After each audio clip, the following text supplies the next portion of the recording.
दर्शकों नमस्कार, जोहार।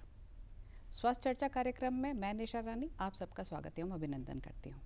आज हमारे साथ स्टूडियो में मौजूद हैं डॉक्टर विशाल आनंद, जो एक होम्योपैथिक डॉक्टर भी हैं और सरकारी चिकित्सक भी हैं। डॉक्टर साहब, बहुत बहुत स्वागत एवं अभिनंदन। जोहार। डॉक्टर साहब, सबसे पहले तो ये बताइए कि होम्योपैथिक से आप कैसे और कब जुड़े? एक्चुअली होम्योपैथिक हमारे पूरे फैमिली में सभी लोग होम्योपैथिक डॉक्टर हैं और होम्योपैथिक एक ऐसी पद्धति है जिसमें आपको कोई साइड इफ़ेक्ट नहीं है।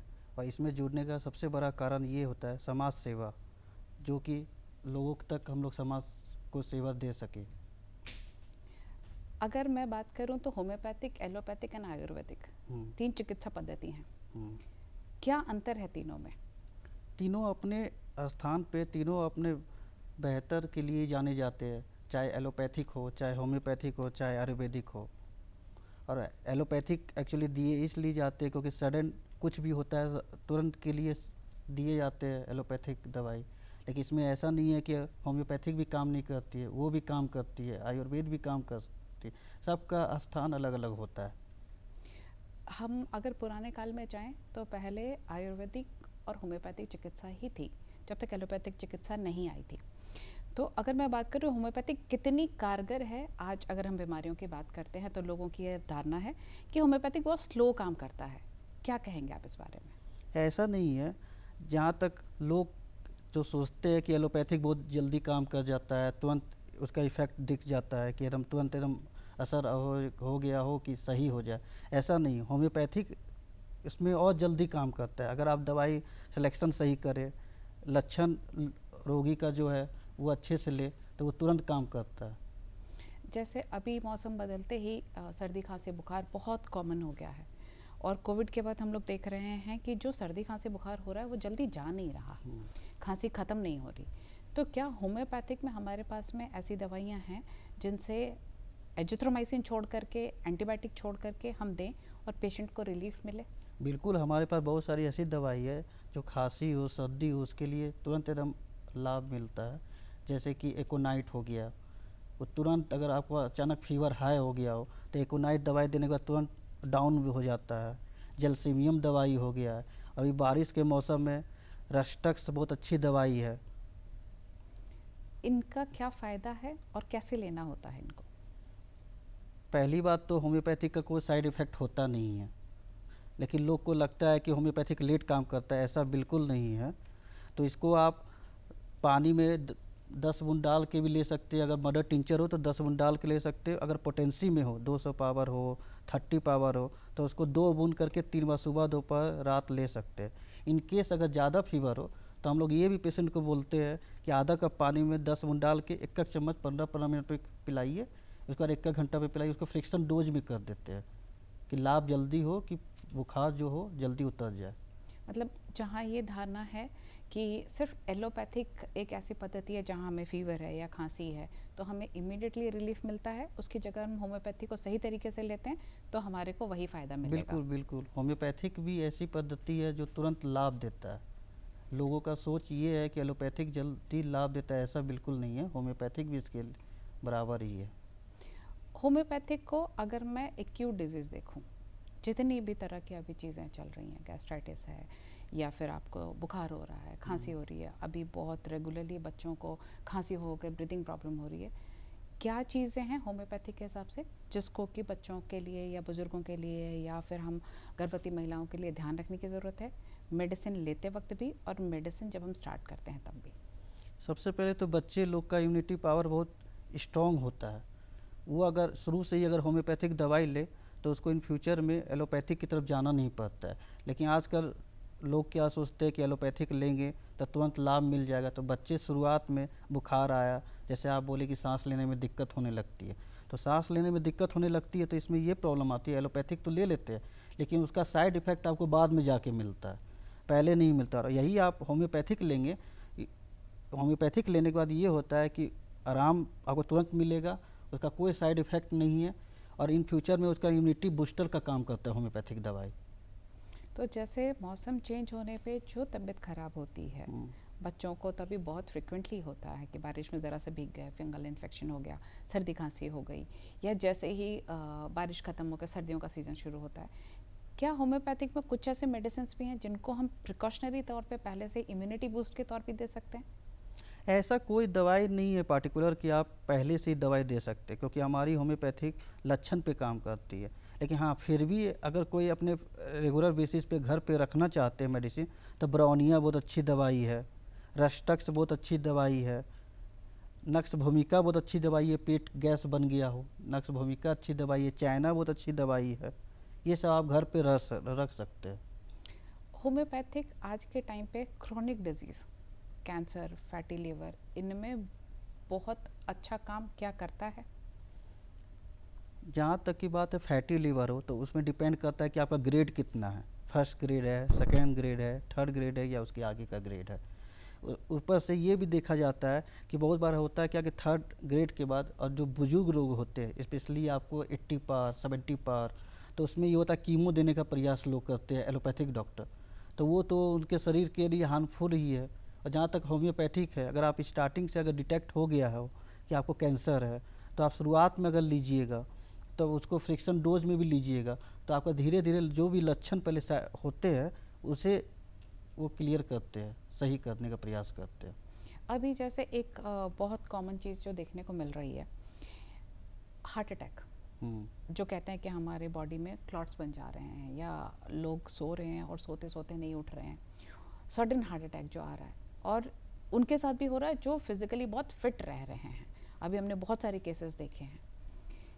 इस सूरत में होम्योपैथिक कौन सी ऐसी दवाई है जिसको अगर कभी भी ऐसा लगे, या आपको लगता है कि ब्लड थिनर की ज़रूरत है, जो ब्लड प्रेशर की मेडिसिन खा रहे हैं, जो लें तो इस वाले खतरे से बच सकते हैं कि उनको सडन हार्ट अटैक ना हो या क्लॉटिंग ना हो? यहाँ तक की बात है, हार्ट अटैक की बात है, तो हार्ट अटैक एक ऐसी समस्या आ गई है आज के डेट में, क्योंकि सबसे बड़ा चीज़ है खान पीन। खान पीन लोग का अच्छा नहीं है, टाइम पे कोई अपना खाना नहीं लेते हैं, कोई टाइम टेबल है नहीं। दूसरा चीज़ ये है कि टेंशन, सबसे बड़ा चीज़ है टेंशन लाइफ में। जितना लोग टेंशन लेते हैं उसी के कारण बीपी का प्रॉब्लम हो जाता है, शुगर का प्रॉब्लम हो जाता है। और बहुत बार ऐसे भी होते हैं कि एलोपैथिक डॉक्टर ये बोलते हैं कि आप बीपी का दवाई एक दिन भी रिलैप्स नहीं करिए, डेली आपको लेना ही है। तो ऐसा नहीं है, अगर होम्योपैथिक में भी क्रेटेगस करके एक दवाई आती है, उसको आप 10 बूंद करके 3 बार लीजिएगा आधा कप पानी के साथ, तो वो भी आपको बीपी एकदम डाउन कर देता है। उसको आप हमेशा ले सकते हैं, एलोपैथिक के साथ भी ले सकते हैं, इसके कोई इफेक्ट नहीं है। जैसा भी आपने कहा कि एलोपैथिक के साथ में भी हम होम्योपैथिक मेडिसिन ले सकते हैं, क्या हम हर बीमारी में एलोपैथिक के साथ में ले सकते हैं होम्योपैथिक मेडिसिन को? और अगर हम लेते हैं तो हमें क्या क्या सावधानियां बरतनी चाहिए? आप सभी बीमारियों के साथ होम्योपैथिक दवाई ले सकते हैं, लेकिन हाँ, जहाँ एलोपैथिक ले रहे हैं तो उसके कुछ समय बाद, जैसे होम्योपैथिक आप लेते हैं तो 15 मिनट आधा घंटा का अंतर रखना है एलोपैथिक के साथ, आप सभी दवाई ले सकते हैं। होम्योपैथिक मेडिसिन को रख रखाव कैसे किया जाता है? सबसे बड़ा चीज़ है कि होम्योपैथिक दवाई आपका कोई भी, जैसे बहुत लोग धूप बत्ती जला देते हैं, कोई भी स्मोक हो गया, उससे बचा के रखना होता है कि कोई भी स्मेल उसके अंदर ना जाए। अच्छा, होम्योपैथिक मेडिसिन जो हम कंज्यूम करते हैं, तो मुझे याद है जब हम लोग छोटे थे, कभी भी होम्योपैथिक मेडिसिन लेते थे तो कहा जाता था दही नहीं खानी, केला नहीं खाना, बहुत सारे रिस्ट्रिक्शंस आ जाते थे। वो भी एक रीज़न था कि लोग भागते थे होम्योपैथिक मेडिसिन से, कि होम्योपैथिक लिया मतलब अब तो ये चीज़ें बंद हो जानी है। ये धारणा कितनी सही है? देखिए, पहले के लोग जो डॉक्टर्स होते थे वो परहेज़ ज़्यादा करवाते थे कि आपको ये नहीं खाना है, केला नहीं खाना है, या तो आपको बैगन नहीं खाना है स्किन के प्रॉब्लम में। तो ये सब बात सच है, लेकिन जैसे बहुत लोग धारणा ये भी बना लिए है कि बिना कोई मतलब कि परहेज़ करवाए हुए भी हम लोग कोई परहेज़ नहीं करवाते हैं। जहाँ पे ज़रूरत हुआ वहाँ पे करवाते, जनरली नहीं करवाते। अब स्टोन के केस में आप दूध बंद करवाना ये कंपलसरी है, वो सभी डॉक्टर करवाएंगे। तो कहीं परहेज होते भी है कोई दवाई के साथ, कहीं नहीं भी होते हैं। अच्छा, जो आपने स्टोन की बात कही, बहुत कॉमन हो गया है कि किडनी में स्टोन हो गया, गॉल ब्लैडर स्टोन हो गया, गॉल ब्लैडर रिमूव कर देते हैं, फिर डाइजेशन का इशू आता है। क्या होम्योपैथिक में ऐसी मेडिसिन हैं जिनसे गॉल ब्लैडर स्टोन भी निकल सके? बिल्कुल, हमारे पास तो बहुत सारे ऐसे पेशेंट हैं जो गॉल ब्लैडर स्टोन की ही है, जिसको हम जनरली हम लोग सभी को होम्योपैथिक दवाई दे के ही सही किए हुए। जहाँ तक की बात है, जब गोल ब्लैडर स्टोन होता है तो गैस की समस्या सबसे ज़्यादा होती है। उल्टी बार बार लगता है कि उल्टी हो जाएगा, लेकिन होता भी नहीं, बहुत लोग को हो भी जाता है। इसके लिए आपको बहुत अच्छी दवाई ओसिमम कैन करके दवाई आती है, वो बहुत अच्छा काम करती है। प्लस आपको गैस बन रहा है तो नक्स भूमिका भी बहुत अच्छी दवाई, क्योंकि लक्षण के आधार पर ही हमारी मेडिसिन जो है होम्योपैथी की वो काम करती है। गैस्ट्रिक के बारे में जब आपने कहा तो बहुत लोग ये कहते हैं कि गैस्ट्राइटिस उनकी इस लेवल पे है कि उनकी नसों तक में गैस्ट्रिक भरी हुई है। वो जो लक्षण के आधार पे अगर हम बात करें तो वो कितनी डेंजरस है और उसके लिए क्या क्या प्रिकॉशंस लेने चाहिए गैस्ट्राइटिस जैसी छोटी सी बीमारी के लिए? देखिए, आजकल ऐसा हो गया, गैस की प्रॉब्लम सभी लोगों को है, सभी के घरों में है। तो आजकल लोग, सबसे बड़ा चीज़ है कि फिजिकल एक्सरसाइज कुछ नहीं करते हैं, सुबह में कोई मॉर्निंग वॉक के लिए नहीं कराते, शाम में खाना खाने के बाद सीधा बेड पे आ जाते हैं। तो इसके लिए एक्सरसाइज करना सबसे ज़्यादा ज़रूरी है। ऊपर से आपको नींबू पानी पीना आज के डेट में बहुत अच्छी बात है कि नींबू पानी कंज्यूम करें, इससे आपको गैस्ट्रिक का प्रॉब्लम नहीं होगा। ऊपर से नींबू में भी आपको डिफरेंस है, बहुत लोग देख के लेते हैं कि हरा नींबू लेना, तो हरा नींबू लेने के बाद वो आपका बेसिक का काम करता है, लेकिन जनरली लोग लेते है येलो कलर का नींबू। तो हरा येलो कलर का नींबू लेने के बाद वो बेसिक का काम करता है, तो वो येलो नहीं लेना है, ग्रीन कलर का लेना है, उससे आपका पेट भी सही रहेगा। अच्छा, मतलब नींबू हमारे को हरे रंग वाला कंज्यूम करना चाहिए, पीला वाला नहीं करना चाहिए। अगर हम खान पान अपना सही नहीं कर पाते, जैसे अभी जो लोग कॉर्पोरेट में काम करते हैं, बिल्कुल उनका दिनचर्या बहुत ही ख़राब हो गया है क्योंकि वो रात को लेट नाइट तक काम कर रहे हैं, खान पान सब बिगड़ा हुआ है। क्या कोई ऐसी चीज़ है होम्योपैथिक में जिसके साथ में उनका डाइजेशन सही करने में उनकी मदद मिले? जैसे वो बीच बीच में प्रिकॉशनरी अगर लेते हैं, जैसे हमने कोविड के टाइम पे सुना था कि एक मेडिसिन आई थी कि अगर हम उसको लेते हैं तो कोविड का खतरा कम था, तो क्या होम्योपैथिक में ऐसी मेडिसिन भी हैं? बिल्कुल, हमारे यहाँ है, बहुत सारी मेडिसिन है। उसमें सबसे पहले ये आती है कि जैसे बेल हो गया, बेल पेट के लिए बहुत फ़ायदा करता है, उससे मेडिसिन हमारे यहाँ बनी हुई ईगल फोलिया क्यू करके है, उसको भी आप 10 बूंद आधा कप पानी में डाल के ले सकते हैं। बहुत बार होता है क्या कि बहुत काम कर लिए, थकान हो गया हो, तो उसके लिए भी दवाई है हमारे पास, टीनोस्पोरा की, जो गिलोई जिसको बोलते हैं हिंदी में, उससे भी हमारी दवाई बनी हुई है टीनोस्पोरा, उसको भी कंज्यूम कर सकते हैं, वो भी इम्यूनिटी बूस्टर का काम करता है। क्या ये दवाइयाँ हम रेगुलरली यूज़ कर सकते हैं? हाँ, ये रेगुलरली यूज कर सकते हैं, इसमें कोई साइड इफ़ेक्ट नहीं है। बिना डॉक्टर से पूछे हुए भी हाँ, इस्तेमाल बिल्कुल कर आप कर सकते सकते हैं। जनरली आजकल लोग होम्योपैथिक दवाई पे ज़्यादा विश्वास भी कर रहे हैं, तो वो बहुत लोग अपने घर पे दवाई रखते भी है। जैसे आपने कहा कि घर पे दवा रखते हैं, तो होम्योपैथिक दवाइयों में भी एक्सपायरी होती है, उसका रखरखाव कैसा है और कितने दिनों तक कंज्यूम करनी चाहिए दवा? देखिए, होम्योपैथिक में तो आज के डेट में कंपनियाँ जो है, जो भी कंपनी है, वो आपको एक्सपायरी लिखने लग गई है, लेकिन होम्योपैथिक दवाई एक्सपायर कभी नहीं करती है। नहीं एक्सपायर होने की वजह? नहीं एक्सपायर होने की वजह इसलिए क्योंकि हमारी जो भी मेडिसिन है वो आपको प्लांट किंगडम से बनी हुई है, आपको प्लांट से बनी हुई है। दूसरी बात है कि उसको पोटेंटाइज करके अच्छे से रखा गया है कि वो कभी एक्सपायर नहीं होती है। पहले की पद्धति कभी एक्सपायर नहीं होती थी, लेकिन आज के डेट में सबको देने लग गया, कंपनियाँ, बहुत सारी कंपनियाँ आज आ गई हैं। तो जैसे होम्योपैथिक मेडिसिन के साथ में एक और सबसे बड़ी जो जटिल बीमारी अभी उभर के आ रही है वह है डिप्रेशन। छोटे बच्चों से लेकर बुजुर्गों तक में ये जो रेशियो बढ़ता जा रहा है, जैसे हार्ट अटैक बढ़ा है वैसे ही डिप्रेशन, इंसोमिया, नींद नहीं आना, एंग्जाइटी, घबराहट होना। कौन सी ऐसी दवा है जो कि कभी भी ऐसा लगे तो उसको देने से इमीडिएटली रिलीफ मिलेगा पेशेंट को? देखिए, अगर सडन कोई भी बीमारी हो तो उसमें आप सबसे अच्छी मेडिसिन आती है एकोनाइट, सडन एंड वायलेंट। उसका लक्षण ही है, लिखा हुआ है एलेंस की नोट में, सडन एंड वायलेंट। कोई भी अगर प्रॉब्लम सडन हुई हो तो आप एकोनाइट दे सकते हैं। किसी भी तरह की बीमारी? किसी भी तरह की बीमारी अगर सडन और बहुत तीव्र तरीके से हुई हो तो आप उसको एकोनाइट दे सकते हैं।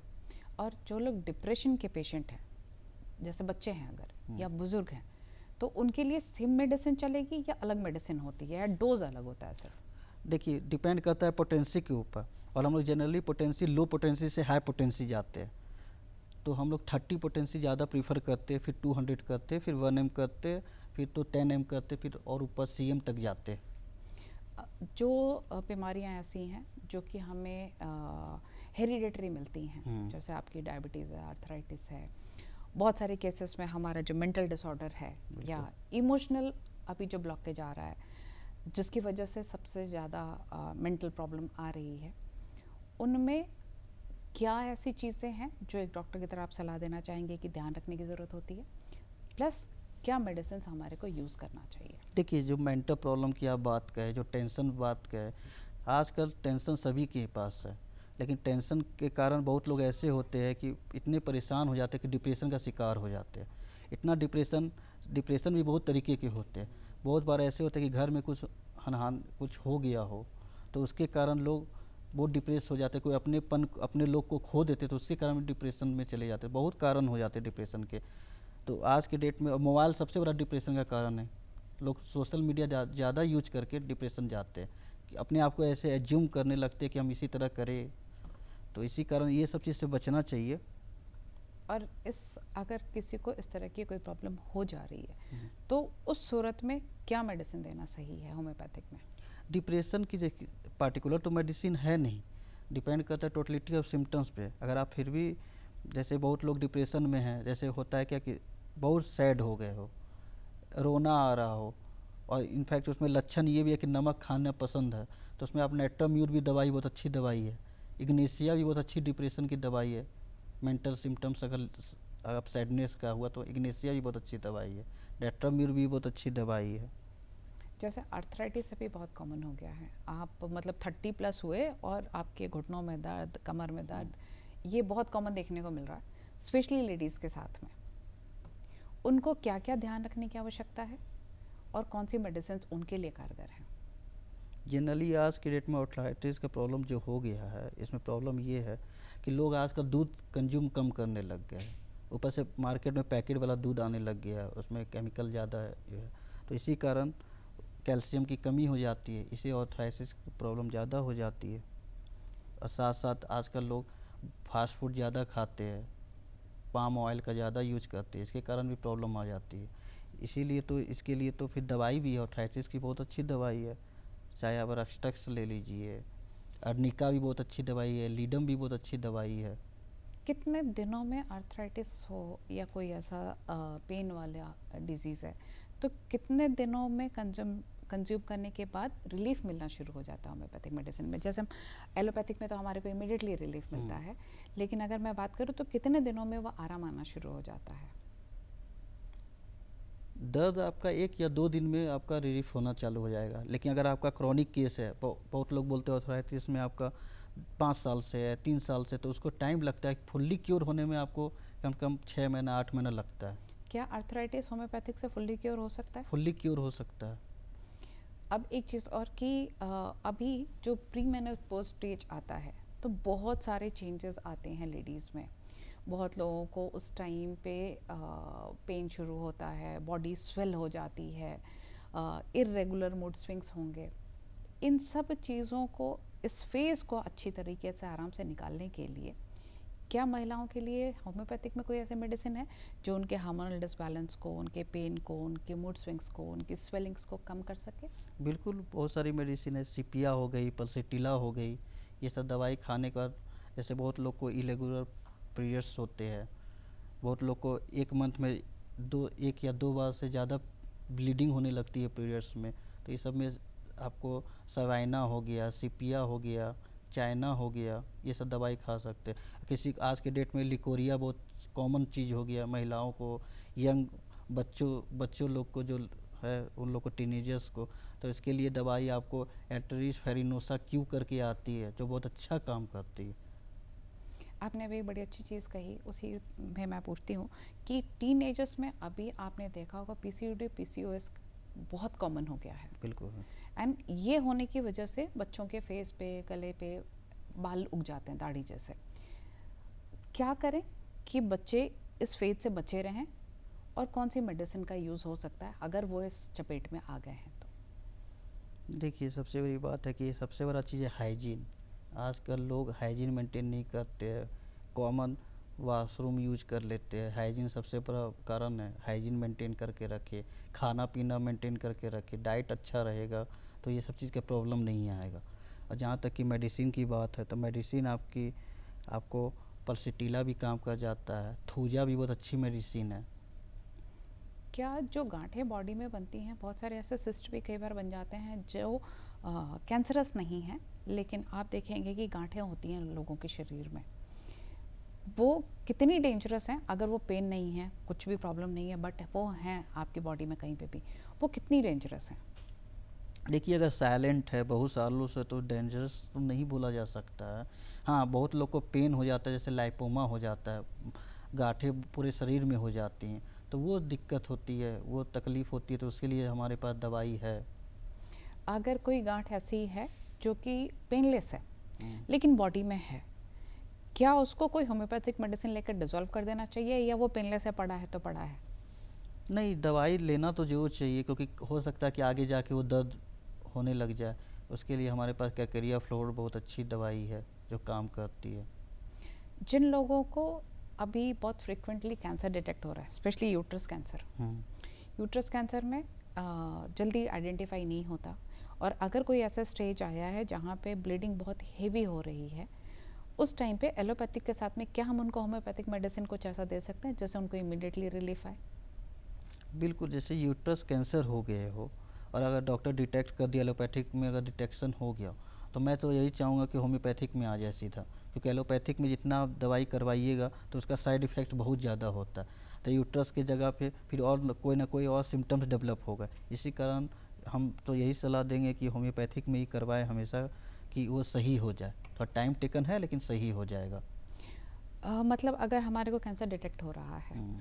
तो आपका ये कहना है कि अगर ये कंफर्म हो गया कि किसी पेशेंट को कैंसर है, तो उनको होम्योपैथिक पे शिफ्ट होना चाहिए। बिल्कुल। बट होता क्या है डॉक्टर साहब कि जैसे ही आपको कैंसर डिटेक्ट होता है, पूरी फैमिली एलोपैथिक के ऐसे मोड में आती है जहाँ पे वो सोच ही नहीं पाते हैं कि हम कुछ और ट्रीटमेंट साथ में एक साथ कर सकते हैं, एलोपैथिक एंड होम्योपैथिक। आपने कहा कि एलोपैथिक मेडिसिन का बहुत साइड इफेक्ट आता है, जो हम सब जानते हैं। कैंसर जैसे ट्रीटमेंट में मेडिसिन जितना फ़ायदा करते हैं उससे ज़्यादा पेशेंट को नुकसान भी पहुंचता है, क्योंकि वो इतनी स्ट्रॉन्ग दवाइयाँ होती है। बिल्कुल बिल्कुल। उन दवाइयों का जो साइड इफ़ेक्ट है, क्या हम होम्योपैथिक मेडिसिन देंगे तो वो साइड इफ़ेक्ट कम किया जा सकता है, बॉडी से उसको डिटॉक्स किया जा सकता है? नहीं, जहाँ तक कि कैंसर की बात आप बोले, कैंसर नाम सुन के परिवार हो या कोई भी हो, समाज हो, वो पैनिक हो जाते हैं कि कैंसर हो गया है तो कैसे सही होगा। एलो होम्योपैथिक तो लेट काम करता है, लेकिन होम्योपैथिक लेट काम नहीं करता है। सबसे बड़ा चीज़ है, लोग यही सोचे हुए कि होम्योपैथिक लेट काम करता है। और एलोपैथिक में लोग जाते हैं तो एलोपैथिक में दवाई तो लेते हैं, आराम मिलता है, लेकिन उसकी जगह पे दूसरा डिजीज का फॉर्म हो जाता है। इतना साइड इफेक्ट हो कि हाई एंटीबायोटिक्स होते हैं, तो साइड इफ़ेक्ट करते हुए दूसरा ऑर्गन को इफ़ेक्ट कर जाते हैं। अभी एक और बहुत कॉमन इशू जो आप देख रहे होंगे, लोगों के घुटने घिस गए। क्या होता है ये घुटने का घिस जाना? एक्चुअली घुटना घिस एज के अनुसार होता क्या है, घुटना के अंदर पीछे में वहाँ पे समय फ्लूइड होते हैं, एक तरह का आप बोलिएगा उसको क्या कि ग्रीस टाइप में रहते हैं, तो वो एज के अनुसार नस के कारण वो सूख जाते हैं।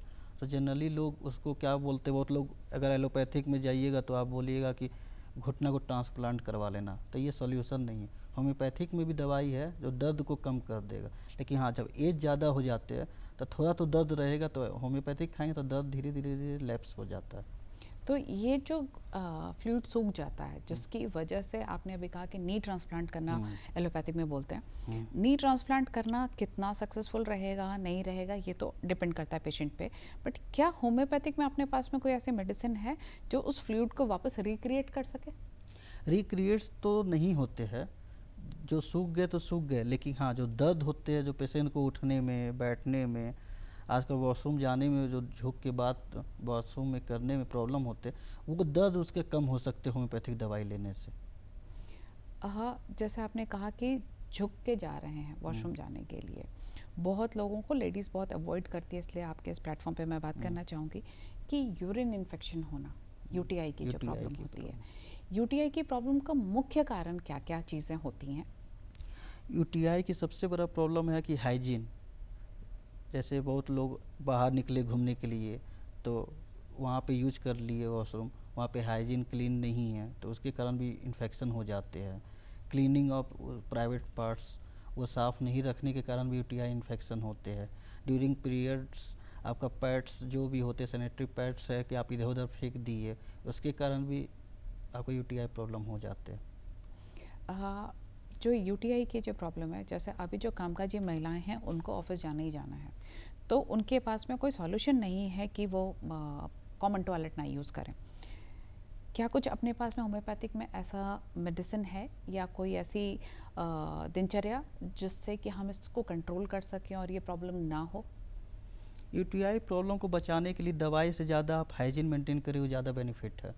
इन केस आप अगर बाहर काम कर रहे हैं तो वहाँ पे अगर हाइजीन नहीं है तो घर आके अपना हाइजीन मेंटेन करके नहा ले। जब भी कोई भी ऑफिस गए तो घर आके नहा ले, क्लीन करे। यही है। मेडिसिन जितना कम से कम खाए बॉडी के लिए उतना अच्छा, चाहे एलोपैथिक हो या होम्योपैथिक हो या कोई भी पद्धति हो। आपने जैसे बताया मुझे अभी कि होम्योपैथिक मेडिसिन जो है वो प्लांट से बना हुआ है एंड प्लांट्स हमारी बॉडी के लिए बहुत सूटेबल है। तो जो गैस्ट्राइटिस के मेडिसिन लोग पैन 40 सुबह को खा लिया, बिल्कुल, क्या वो सही है? नहीं। देखिए आजकल लोग जनरली कहीं भी, हम भी जहाँ पे अभी पोस्टेड है वहाँ पर भी पेशेंट बहुत सारे आते हैं, सीधा मांगते हैं कि सर गैस का दवाई दे दीजिए, पैन 40 हमको दे दीजिए। क्योंकि सबको आजकल कॉमन है, सभी को मुंह पे बैठा हुआ है। लेकिन पैन 40 लगातार अगर आप 1 साल 2 साल खा लीजिएगा तो हार्ट का प्रॉब्लम हो जाता है, बीपी का प्रॉब्लम हो जाएगा, 110% हो जाएगा। तो वो अवॉइड करना चाहिए। तो अगर हम यही अवेयरनेस लोगों को देते हैं, क्योंकि आपने एक बहुत अच्छी चीज़ कही थी कि होम्योपैथी का कोई साइड इफेक्ट नहीं बिल्कुल, है। बिल्कुल। मतलब वो हमारी बॉडी में जा रहा है तो हमारी बॉडी को एक नई प्रॉब्लम नहीं दे रहा है। तो अगर हम ये अवेयरनेस देंगे तो लोग डेफिनेटली आएंगे। तो मैं आपसे अब एक चीज़ जानना चाहूँगी कि आज आप दर्शकों को, चाहे मौसम का बदलाव हो, उस टाइम की बीमारियाँ हो, या कुछ क्रॉनिक डिजीज़ हो, या बच्चों की छोटी छोटी समस्या हो, जो प्रेग्नेंट वुमेन हैं उनकी प्रेगनेंसी के टाइम पे होम्योपैथिक कहाँ कहाँ कैसे कैसे कारगर होगा, आपकी तरफ से क्या संदेश? सबसे बड़ा चीज़ तो ये है कि लोगों को सबसे पहले ये विश्वास होना चाहिए कि होम्योपैथिक दवाई भी तुरंत लाभ देती है। लेकिन लोग आज के सोचते हैं कि एलोपैथिक दवाई तुरंत लाभ देती है, तो ऐसा नहीं है। होम्योपैथिक दवाई भी तुरंत लाभ देती है। और जहाँ तक की बात गैस की प्रॉब्लम हो, जैसे पैन 40 खाते हैं तो पैन 40 भी आपके लिए नुकसान है। लगातार लेने के बाद आपको हार्ट में प्रॉब्लम हो जाता है, बीपी की समस्या हो जाती है। तो उसके जगह पे आप नींबू पानी पी लीजिए, उसके जगह पे होम्योपैथिक दवाई ईगल फोलिया क्यू है वो ले लीजिए। और जहाँ तक प्रेग्नेंट वुमेन जो हैं उनके लिए हमेशा होता क्या है कि कुछ भी प्रॉब्लम हो तो उसके जगह पे आप कोई दवाई मत लीजिए, क्योंकि डॉक्टर जहाँ पे आप दिखवा रहे तो वहाँ पे चेकअप करवाइए। और होम्योपैथिक दवाई में परसेटिला जो दवाई है वो बहुत सोच समझ के प्रेग्नेंट वुमेन को लेना चाहिए। होम्योपैथिक की तरफ से हम यही बोलना चाहेंगे।